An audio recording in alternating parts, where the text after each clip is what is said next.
Oke, Boy, seperti biasa pada pada episode kali ini kita mau ngebahas antara lu sama gua aja. Jangan sampai cewek-cewek, apalagi cewek lu tahu. Nah, di sini gua nggak sendiri. Gua ada yang kemarin sudah di episode pertama ya kan. Yo. Dari Prenjus Danu dan bintang tamu spesial kita Koko hari ini Romedal. Koko Romedal. Kok gimana kabarnya, sehat kok? Baik, sehat. Di sini tuh Koko baru rilis ya kok ya? Baru Apa rilis lagu. Oh, belum. Mungkin udah Pokoknya kemungkinan rilisnya itu di pertengahan Oktober. Pertengahan Oktober gitu. Jadi kenapa tiba-tiba Koko bisa ngerilis lagu sih kok? Sebenarnya pasti banyak yang mikir gini, udah nggak laku kali jadi pesulap gitu. Mungkin nggak laku jadi pesulap, jadi mau jadi musisi aja. Iya.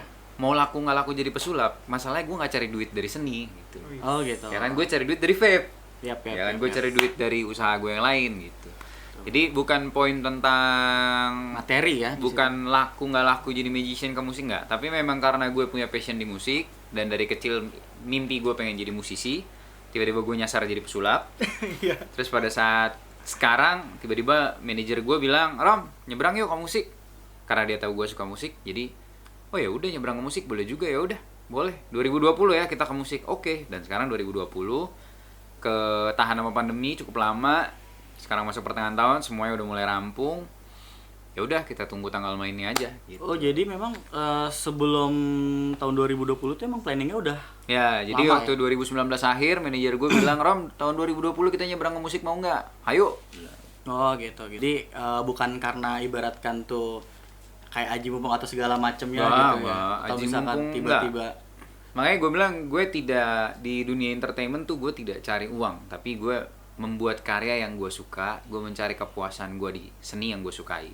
Oh gitu. Lebih ke situ. Cakep. Lu kangen. Bekerja sesuai passion, Boy. Wis. Iya. Iya kan? Kalau Kan- untuk lagunya ciptaan siapa kok? Lagu kayaknya yang single pertama ini lagu ciptaan gue, dan kayak kedepannya akan pakai lagu sendiri terus. Wih, Karena Cakep loh. gue pengennya, Keren.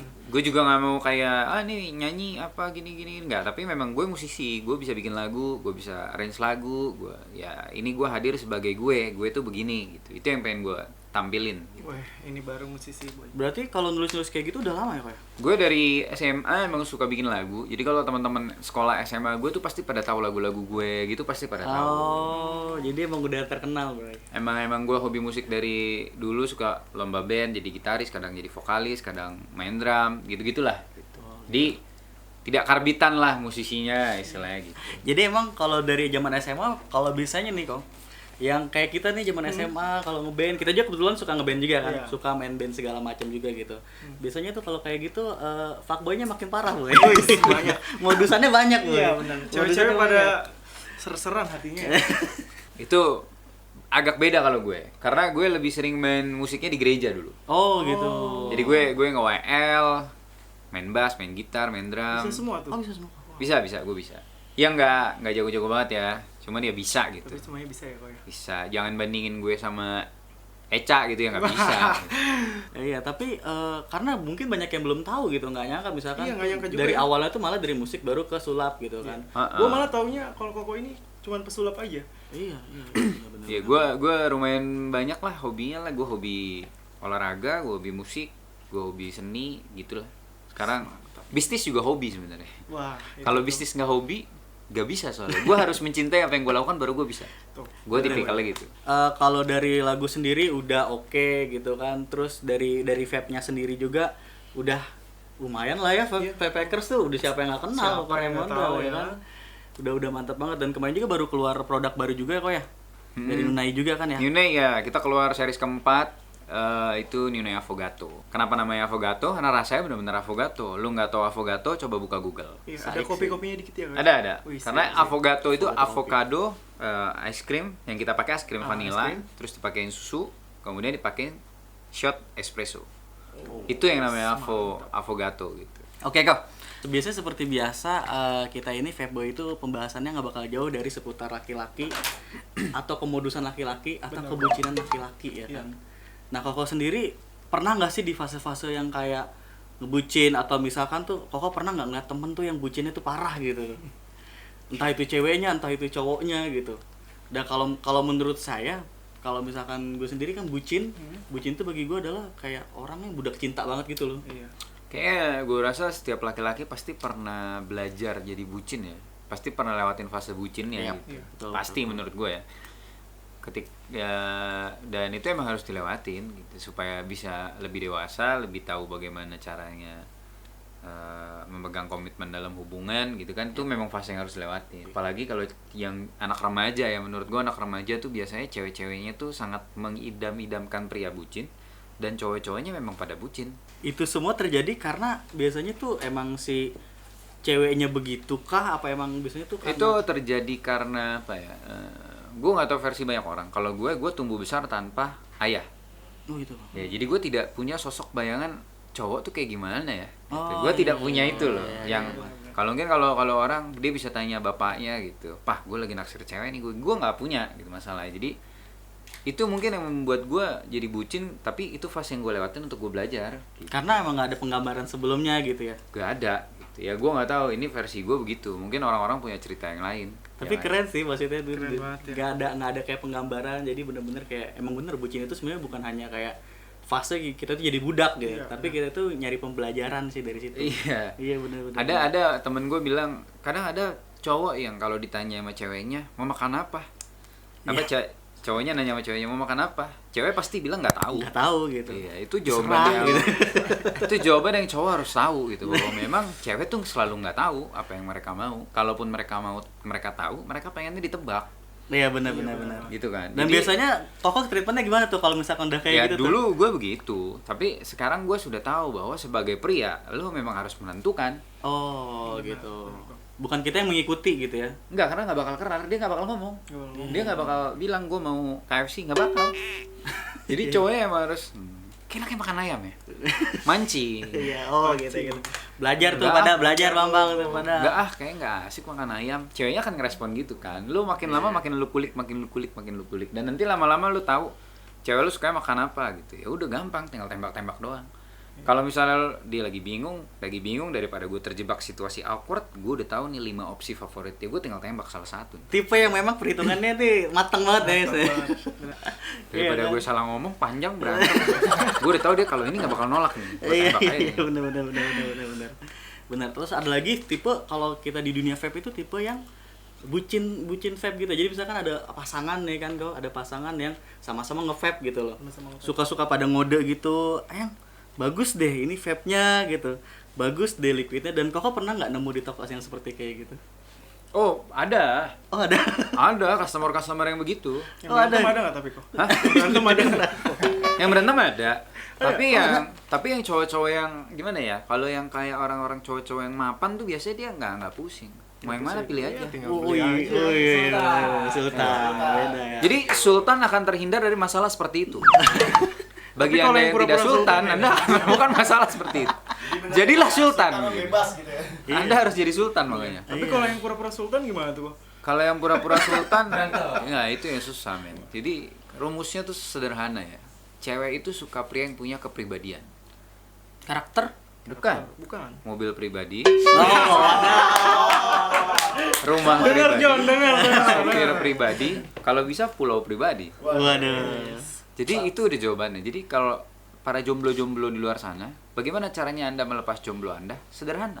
Kerja keras, belilah Lamborghini. Wih. Anda berhenti di depan CP atau di mall manapun aja, Anda tinggal buka kan pintunya naik tuh. Cet. Anda tinggal nengok, senyum sama cewek yang Anda suka, beres. Iya.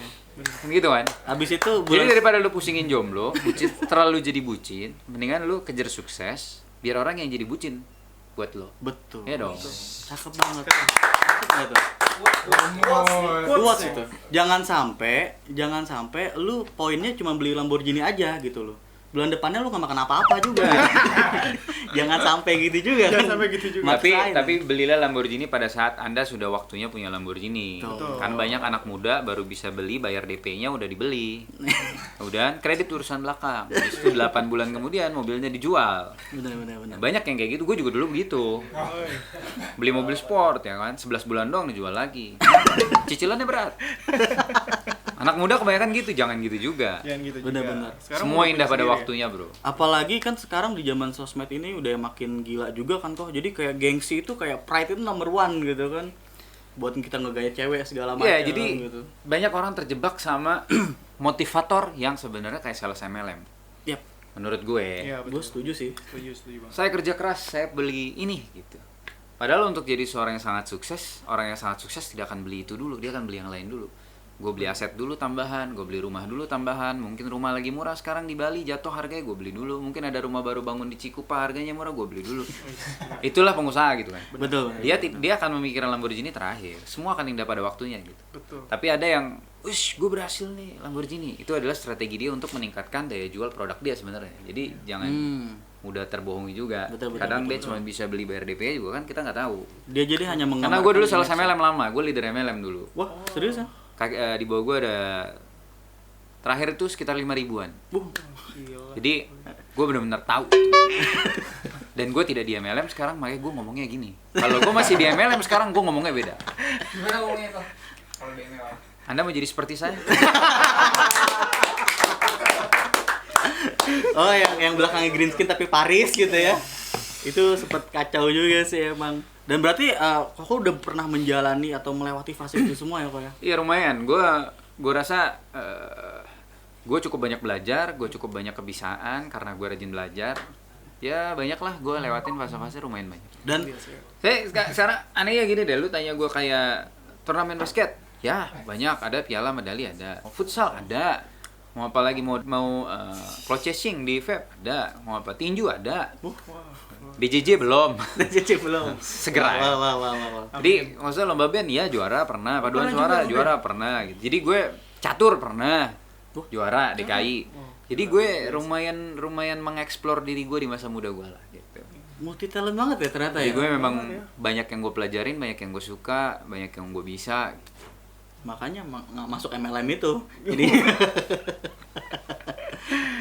terus berarti kalau selama masa muda yang kayak pernah sampai megang MLM kayak gitu, itu waktu umur berapa tuh kok? Kalau gue MLM itu usia kalau nggak salah inget ya 23 sampai 27 lah.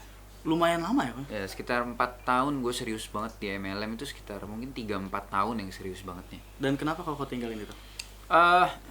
Bisnis gue lagi jelek, tapi gue masih bertahan 1 tahun karena gue cinta sama perusahaan. Tapi akhirnya at the end gue tidak passion lagi.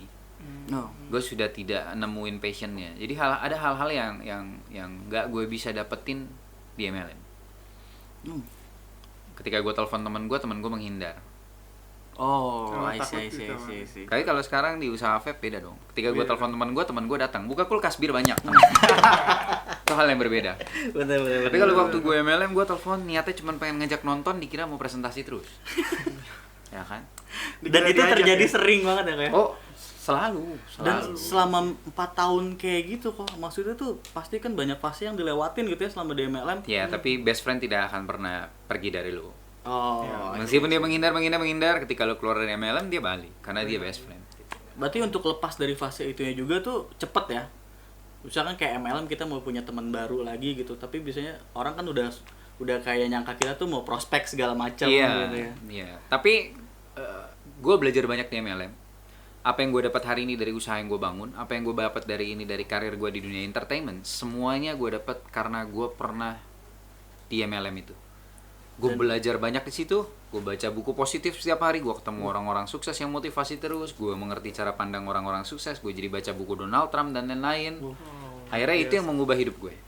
Gue yang nggak bisa ngomong jadi pintar ngomong.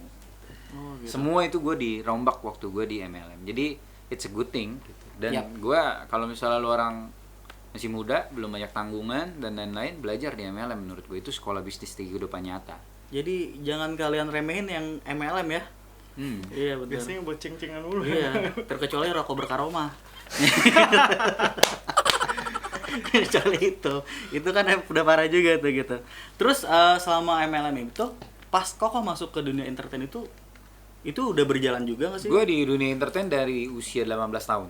Gue sudah masuk dunia entertain. Oh, udah. Waktu itu gue mulai di Gong Show dan lain-lain tuh awal-awal gue tuh saatnya jadi idola apa. Terus waktu gue umur 19 tahun The Master. Oh itu The Master Itu 19 tahun berapa tahun ya? Berarti Itu tahun berapa? 2009. Oh 2009. Wah, gua kelas Jadi 2 gue SMA. lahir di The Master.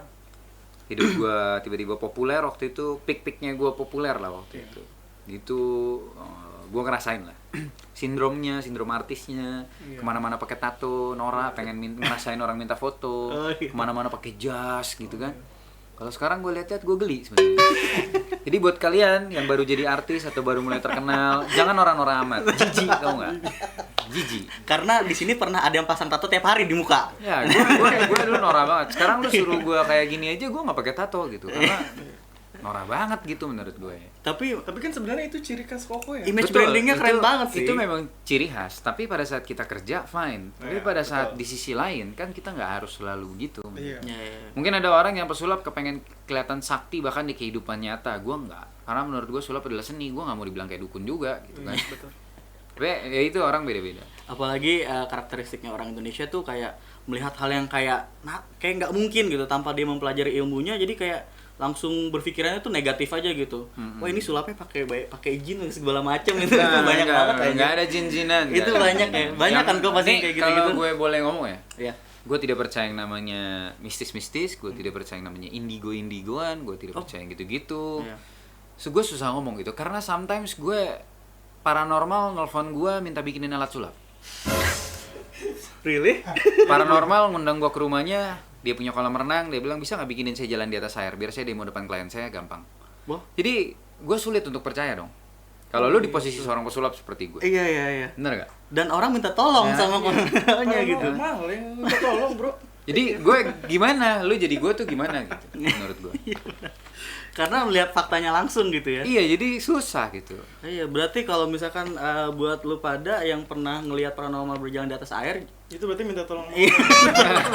Gua tidak pernah buatin dia. enggak pernah buatin. Tapi ya, Gua tidak pernah buatin. baru Cuma mau dia tolong. mereka tuh pernah nelpon gue minta yang kayak gitu-gitu. Oh iya. Jadi gue terus ketika gue main sulap gitu kadang ada pernah orang paranormal bilang ilmumu lebih tinggi dari aku. Coba ajarin aku. Jadi sometimes gue gimana ya? Iya benar. Ramal dan ini itu gue belajar ramal dari buku ramal yang gue pelajari. Cuman gue tahu bahwa yang nulis buku itu aja belum tentu yakin itu benar. Oh, Paham gak maksudnya? paham. Benar gak? Gue yakin kayak gitu. Jadi sulit untuk gue percaya yang gitu-gitu sebenarnya sulit. Balik lagi, kalau di cerita Ngarir masuk di TV kelihatannya sukses banyak duit padahal nggak punya duit. Serius kok. Gak punya duit. Sampai Gue ada segitunya. master dibayar tuh kecil sekali. Tapi jangan diomongin nominalnya. Iya. Tapi kecil sekali pokoknya. Kecil banget bro. Kecil banget. Jadi tapi gue dapat eksistensi di situ. Orang jadi tahu gue. Gue bisa cari duit di luaran. Dan ketika masuk dunia bisnis cuma orang mungkin bilang Ramadan lo gampang lah masuk usaha vape pasti sukses. Why dia artis? Enggak. Itu orang melihatnya begitu. Padahal tidak. Gue sama seperti orang lain. Gue memulai semuanya dari bawah. Dari bawah. Gue mulai usaha vape packers dari liquid gue cuma satu papan. Satu papan. Abis itu gue punya etalase liquid, ada yang sempat agak bagus sedikit. Itu kenapa? Karena toko temen gue ganti rak. Raknya gue bilang, ini masih bagus, boleh nggak buat toko gue? Boleh, gue bawa. Lu bayangin tuh, Romedal men. Sampai segitunya. Habis ini gue nggak punya duit. Gue datang ke teman-teman, bisa nggak pinjemin gue barang dulu dong buat gue jualan, biar toko gue agak rame dikit. Daerah gue soalnya jalur Gaza rame banget tokonya. Di mana dulu kok? Sini. Pertama gue di depan. Daerah ini dijulukin jalur Gaza dulu. Oh. Karena di sini banyak biang kerok dan biang kuat lah gitu. Tokonya. Jadi gue lahir dari toko yang kecil sampai ya bisa bertumbuh dan lain-lain. Ya banyak orang-orang yang bantu gue, salah satunya Maijus, Uap bantu gue banyak ya kan. Tepuk tangan tuh. Jadi gue mulai sama seperti bayangan orang. Gue ngalamin susahnya mereka sama gitu. Jadi banyak orang berpikir mungkin instan artis, no, Ya, sama. karena orang pasti berpikir ada opportunity-nya di balik itu kan. Enggak, mungkin kelebihan gue cuma satu. Mungkin karena Romedal, jadi orang lebih percaya. Gampang percaya terhadap Romedal. Karena Romedal gitu. Ya, udahlah. Masa dia mau nipu sih? Cuma poin itu doang yang gue dapet. Sisanya sama aja. Berarti Sama emang luar biasanya sih. Karena gue pernah yang ngeliat ke Romedal itu gitu kan. Waktu pada saat itu sempet kayak jadi host di Gosip Ya, Entertainment. sempat. Gue sempet ngeliat asli. Gue sempet nonton gitu. Starlight. Ada gitu. Iya, Starlight. Dan gue kaget gitu. Dan ternyata Coromedal tuh emang orangnya multi talent banget sih. Gue salut sih ternyata. Starlight gue pernah, gue jadi host IBL pernah. Sampai IBL sekarang juga. masih aktif di Mixed Martial Art, One Pride. Oh. Masih aktif sampai sekarang. One Pride dari sebelum gue buka toko. Itu sudah mau 5 tahun berarti gue. Berarti memang sudah lama ya One Pride kayak gitu ya? Udah. Ya gue ya gitulah. Gue bilang gue nggak percaya namanya talenta sih bro. Gue cuma niat. Nggak ada yang namanya talenta. Gue main dart bego banget dulu. Gue niatin, gue beli mesin dart sampai jago. Semua kayak gitu menurut gue. Bener-bener nggak ada yang berdasarkan kayak Nggak ada lu terlahir, emang ada orang lahir gitu terus langsung bisa keluarin kartu 100 di tangan. Nggak ada, semua itu dipelajarin, semua tuh niat. iya sih benar-benar. Belajar sulap udah berapa lama tuh? Gue belajar sulap dari SMA kelas 3. SMA kelas 3. Jadi waktu itu gue tuh baru setahun 2 tahun belajar sulap udah masuk ke master. Oh gitu. Luar biasa. Dan kenapa bisa nyemplung ke sulap kok? Awal Kejebak. mulanya gimana sih? Kejebak dong. Jebak gue, nyasar gue. Gue tuh sering banget orang bilang, Rom lu kenapa nggak jadi pembicara aja, ngapain jadi pesulap? Rom kenapa nggak jadi musisi aja, ngapain lu jadi pesulap? Karena menurut mereka kayaknya lu lebih bagus di sono deh. Gitu loh. Karena culture Indonesia untuk sulap-sulap tuh harus ekstrim, serem, Ya, tegang. Gue tuh nggak gitu banget. Lu bayangin muka pedagang handphone Roxy gini mau makan beling, nggak mungkin kan? Bener gak? Oh, kan Nggak cocok kan? Terus misalnya Iya, muka iya. pedagang Roxy gini, konsentrasi nggak cocok. Karena dulu terlalu gitu banget kan kayak konsentrasi gitu. Image di Indonesia berbeda soal sama Bener, kalau bener, cara sulap di luar negeri. Di luar negeri ada pesulap ditanya dulu, lu mau collab sama siapa? Kalau pesulap Indonesia lu medal. Mereka tahu karena kita genrenya sama. Tapi di Indonesia orang lebih pilih sesuatu yang serem, pasti. Itu udah culture Indo. Tadi pertanyaan lo apa? Why bisa kejebak? Yap. Iya, Adek kelas gua tiap malam nongkrongnya sama gua barengan di pos satpam yang sama. Ya. Jadi kita suka main bareng, ngobrol bareng. Dia belajar sulap sudah lumayan berapa tahun dari kecil gitu. Jadi dia sering sulapin gua dan dia ngajarin gue. Akhirnya gue ketagihan. Terus waktu itu dia berhenti main sulap, ya gue bablas. Ya, Malah masuk gampangnya gitu. the master gitu. itu The malah master malah gampang. masuk kayak gitu. Yang ngajarinnya juga ternyata udah malah udahan gitu. Nah, terus dari kokonya sendiri berhubungan dengan bucin tadi kali ya. Di zaman-zaman SMA bisa sulap kayaknya keren deh. Iya. Dari itu jadi senjata senjata ampuh enggak biasanya sih. Kalau gue sih enggak. Gue tidak merasa sulap jadi senjata ampuh untuk deketin cewek gitu. Gue enggak. Oh, Sebelumnya enggak. juga udah pasti Enggak. nempel lah. Iya sih, anak band, Bro. Iya. Enggak, bukan. Enggak gitu sih. Mungkin bedanya gini. Cowok akan mendekati cewek karena physically, karena sesuatu yang mempesona si cowok. Tapi Iya, betul. cewek mungkin juga begitu, tapi cewek tidak seberani cowok gitu kan, tidak seagresif cowok. Iya betul. At the end, istilahnya gini, kalau lu cuma mau ngedate, ya lu cari cewek yang cantik, yang bener-bener lu, wah ini cantik banget, seksi banget, sesuai selera lu. Tapi kalau lu pengen punya pasangan untuk hidup. Lu kan gak lihat itu, lu lihat innernya kan, Iya. Betul, benar betul. kan? Kenyamanannya gitu kan. Innernya, Iya. gue rasa sama, cewek juga ngeliatnya gitu. Pria ini innernya gimana? Karena first impression belum tentu belakangnya juga bagus. Iya. Banyak kan cowok ganteng, tapi isi otaknya dongo banget. Iya. Yap, Bener kan? banyak. Banyak Banyak banget. banget. Banyak. Tapi banyak juga yang jelek, cuman isi otaknya ternyata bagus banget dan itu bisa mempesona cewek. Dan itu sebenarnya poin penting sih. Bener. Lalu sering lihat gak ada cewek cowok-cowok yang kayaknya jelek, tapi cewek cantik-cantik. Iya. Wah, itu banyak banget. sih. Tuh. Kadang gua kesel. Banyak. Gue kasih tahu rahasianya, men. Gue kasih tahu rahasia. Dengerin nih rahasianya. Why? Cowok jelek, ceweknya cantik-cantik. Karena mereka udah tahu mereka jelek. Jadi mereka tidak takut dekat di wanita cantik. Jadi kalau gue ditolak, nggak apa-apa yang nolak gue emang cantik banget kok. Tapi mereka percaya, 50 kali tembak pasti satu terima. Ya udah gue dapet jackpot. Waduh. Tapi kebanyakan pria ganteng, karena mereka ganteng, mereka ngerasa gue sadar gue ganteng, udah cewek mau gampang. Tapi terkadang mereka tahu wanita cantik mereka nggak berani dekati. Cowok ganteng lebih suka cari cewek yang biasa aja. Itu yang terjadi.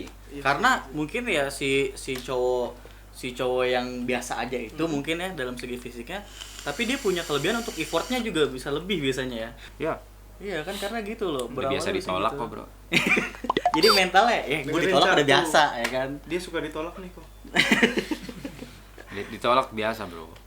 Pokoknya kalau pria ditolak, lu mikirnya gini aja. Dia yang rugi. Iya. Kita Dengerin ya. kita susah hari ini, ya kan? Tapi kan masa depan kita nggak ada yang tahu. Benar. Lu nolak gua fine, lu nggak tahu gua bakal punya follower pribadi kan? Anjir. Jadi ya sebelum gila mikirnya jauh dulu lah gitu. Ya Ya kita harus mikir jauh. Kita harus selalu gitu. Iya, jangan sampai ngehayal aja kan. Kagak dikerjain. Ujung-ujungnya ya udah. Boy, gue dari tadi nikmatin banget sih nih. Oh jelas dong. Wih. Ini gue dari awal pas udah dikasih teasernya dikit aja sih gue udah kepo banget. Karena ini eye catching banget sih menurut gue. Lu udah nyoba belum? Udah nih. Gambarnya juga kartu loh. Iya, identik. Identik. Jadi gue punya beberapa produk yang memang pakai desain kartu itu. Ada collab kaos sama beberapa brand, ada sepatu gue yang collab sama sendal gue yang collab sama Swallow juga. Oh, ada. Gue ada Swallow X Romedal, gambarnya mirip gini, kartu-kartu juga, cuma hitam putih. Kanan hitam, kiri putih, supaya sengaja waktu di masjid biar nggak hilang. Terus kalau yang ini memang collab sama Dovpo, sama Gerobak. Jadi Gerobak, Vapakers sama Dovpo Official kita bikin edisi Romedal. Di gambarnya ini kita bilangnya Dovpo kartu. Ini limited version, cuma 200 piece. Wow, 200 piece aja. Kalau sampai demandnya besar biasanya diproduksi lagi tuh kok. Apanya yang limited? Biasa kan kayak gitu. Betul. Tapi gue man of his word. Gue bilang limited. Kalaupun keluar lagi pasti beda. Nah, jadi denger tuh buat kalian semua boy, mendingan gercep deh kalau menurut gue daripada nanti limitednya habis gitu kan, karena emang benar-benar limited, bukan hanya sekedar omongan. Ini yang punyanya langsung yang ngomong nih soalnya nih, ya kan. Terus kalau dari bedanya apa sih kok maksudnya dari mod-mod yang lain? Ini begini, intinya adalah mod dengan typical box mod yang pakai Potensio, kurang lebih chipnya itu aja. Fire button, sistem dan lain-lain, semua itu kurang lebih sama. Kalau lu pengen cari yang benar-benar affordable dengan kualitas yang paling bagus, ini jawabannya, Dovpo. Udah nggak perlu diragukan lagi. Benar. Dovpo 2 tahun terakhir jadi raja di marketnya. Betul ya. Benar. Jadi mod yang bagus tidak harus selalu mahal, karena mod mahal biasanya karena digoreng. Ya. Bukan karena modnya bagus banget gitu. Nah, tapi kayak gue pecinta Asmodus, gue suka sekali Asmodus, tapi di Indonesia Asmodus nggak terkenal. Why? Karena tidak digoreng. Tapi ngomong kualitas, gue suka banget Asmodus gitu. Gue suka banget Dotmod gitu. Jadi jangan pandang mod hanya karena pride-nya, tapi lihat dari sisi kualitasnya. Dan satu yang membuat bangga adalah karena ini local pride, karya anak bangsa. Tepuk tangan dong buat semua. Local pride bro. Gue dari awal waktu pas baru mau mulai ngepots lagi aja, yang gue lihat itu review cuma satu sih, Potpackers. Iya. Potpackers tuh kayaknya buat bener-bener anak bangsa yang bikin pot gitu loh. Yang biasanya kan apa ya, untuk awal-awal itu orang tuh nggak Jul, Miley gitu kan, Zero gitu kan. Nah, tapi kayak Potpacker tuh udah nongolin duluan sih, keren. Nanti Potpackers kita yang V2 akan keluar edisi collab dengan orang-orang Indonesia. Paling dekat Panda Vape. Nanti Panda Vape ada edisi Potpackers Panda Vape Edition. Itu akan rilis bulan depan. Dan ini hanya di Indonesia aja apa di luar juga sih? Untuk Dovpo ini edisi Indonesia, tapi untuk Potpackers karena mesinnya kita yang punya, moldingnya kita yang punya. Jadi kalau sampai nanti kita punya potensi ekspor yang besar lah. Begitu juga dengan Liquid No Cloud. Kita lagi berbincang dengan beberapa company luar negeri, ya semoga siapa tahu bisa jadi kabar baik suatu hari. Amin. Kapan lagi, bro? Kayak misalkan apa produk kita sendiri gitu kan bisa ada di luar negeri gitu loh. Itu banget. Ini Liquid enak loh. Ini yang blackcurrant kan? Yep. Ini gokil, ini segar banget. Kok emang udah pernah nyoba sebelumnya kok? Di Vapepacker udah jual. Jadi coba nggak coba udah tidak perlu ditanya. Cakep. Jadi Karena kalau Vapepacker hanya menjual liquid-liquid terbaik. Wih, mantap. dan itu jawabannya juga ada di artik nih. Ya, jadi lo orang kalau nyari liquid 100 ml fruity yang tidak membosankan, Arctic jawabannya. Lo orang, Pak, saya nonton Bapak tapi saya di Papua, tenang. Vapepackers punya website, Vapepackers punya online division, subsidi ongkir se Indonesia, free ongkir se Jabodetabek, 10 km dari kita free Gojek. Wih, Jadi kalian mencari Arctic, silakan langsung ke Vapepacker. betul. Jadi kalau ingat kalau yang favorit creamy bisa cari namanya, kalau yang fruity tinggal cari artik aja. Ya, Nah, betul. Cakep. Oke. Gue sih sebenarnya nggak mau cepet-cepet udahan nih, boy gitu. Kapan lagi nih gue ngobrol sama panutan Eyuk, ya kan? Eyuk, panutan Eyuk banget gitu. Tapi mungkin sampai sini aja, boy. Yuk. Dan mungkin kalau Romedal ada pesan nggak buat kayak anak-anak muda kita gini yang bucin, atau misalkan yang pengen sukses juga, bucin yang pengen sukses gitu kan temanya. Kakak ada pesan-pesan nggak buat teman-teman vape boy semua di sini? Kalau gue itu rumus hidup gue ya, itu sederhana sebenarnya. Ngotot, hajar bleh. Ngotot hajar bleh. Kita nggak perlu pinter, karena orang bodoh sekalipun bisa sukses. Yang penting dia ngotot, hajar bleh. Kalau quotes-nya yang paling gue suka adalah batu dipukul ribuan kali, sekeras apapun batu itu pasti pecah juga. Tapi kalau lu berhenti waktu pukulan 999, ya dia nggak pecah, karena dia perlu pukulan ke 1000 baru bisa pecah. Jadi banyak orang suka nyerah atau desperate, putus asa di saat yang dia tuh udah hampir sukses gitu. Karena lu nggak pernah tahu gitu. Jadi poinnya hajar bleh, sikat aja, jangan kebanyakan mikir, jangan terlalu melankolis. Kalau ada masalah jangan didramatisir. Benar. Orang sukses punya masalah besar terasa kecil. Orang nggak sukses punya masalah kecil aja dibesar-besarkan. Itu bedanya, beda pola pikir. Jadi hajar bleh ini berlaku untuk bucin dan bisnis. Bagi bisnis pukul batunya ribuan kali. Bagi bucin sama. Bagi jomblo terutama yang pengen jadi bucin, Tuh, denger. tembak aja 1000 kali, ntar ada yang bilang iya kok. Jadi buat para bucin, dengerin, silakan bucin-bucin. Terus berkarya dalam kebucinan Anda. Yap. Jangan jadi bucin terus. Ingat, gue bukan bucin, tapi gue memberikan segalanya buat dia.